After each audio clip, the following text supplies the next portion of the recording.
Hi, I'm Asad Rahman Sharif, son of a fashion entrepreneur, grandson to army veterans, a milkshake shop owner, turned sales boy, turned network marketer, now founder of Sheriff, India's only all-inclusive sustainable businesswear brand.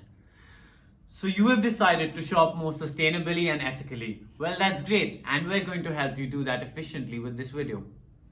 Coined in 1986 by environmentalist J. Westervelt, greenwashing or green sheen is when a company uses misleading or false claims to suggest it is doing more for the environment than it actually is.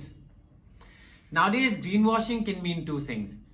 It can be when companies try to hide or cover up their less than stellar environmental records with a grand public gesture towards green causes.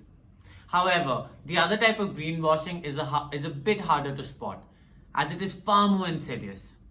This is where companies and brands use words like green, sustainable, eco-friendly, or vegan simply as a marketing ploy, without any accountability for their actions. It is easy to say something is sustainable and not having to prove it. Don't you think so? This common practice means it is of utmost importance that us consumers and you consumers do their research and ask questions, as customers do not be misled by marketing. Whatever you are buying, make sure to look at the company website and read what they're doing. The website says a lot about a brand, and you might be able to figure out whether what they are saying is in line with what they're doing. Why do companies market themselves as green? Companies do better when they make consumers feel good about their purchase. Companies that have a real positive impact on the environment are more happy to share their progress in their marketing. It helps build their character. Examples of greenwashing from companies today include the major fast fashion brands. The scale of growth for fast fashion brands is tremendous. This growth shows how profitable and easy it is to make inexpensive pieces of clothing. At the same time, the growth comes at a great expense that negatively affects the environment. According to research, 80% of discarded textiles globally are incinerated or landfill bound, with just 20% being reused or recycled. In 2019, a multi-chain clothing brand launched its line of green clothing.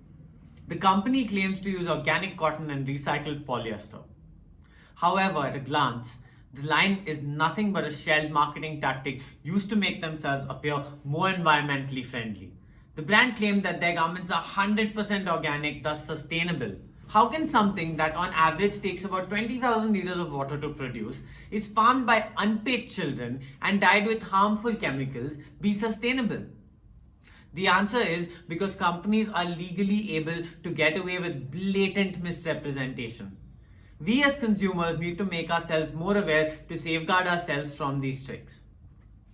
How can we spot greenwashing? Number one, look for numbers. Look for figures that support their claims rather than taking them at face value. Companies use words such as sustainably made or eco-friendly, but what percentage of their products are recycled or are made with sustainable materials? Number two, natural is not always more eco-friendly. Natural materials such as viscose, rayon and bamboo are promoted as eco-friendly, but it depends on how they are derived. For example, 150 million trees are cut down for viscose production every year. Can you call this sustainable? Number three, vegan does not necessarily mean sustainable. In fashion, vegan can mean products out of synthetic alternatives to leather and fur. Some vegan fashion pieces are not built to the same standard of lasting quality, nor with materials that will age well, shortening their lifespan and raising yet more questions about what defines true sustainability.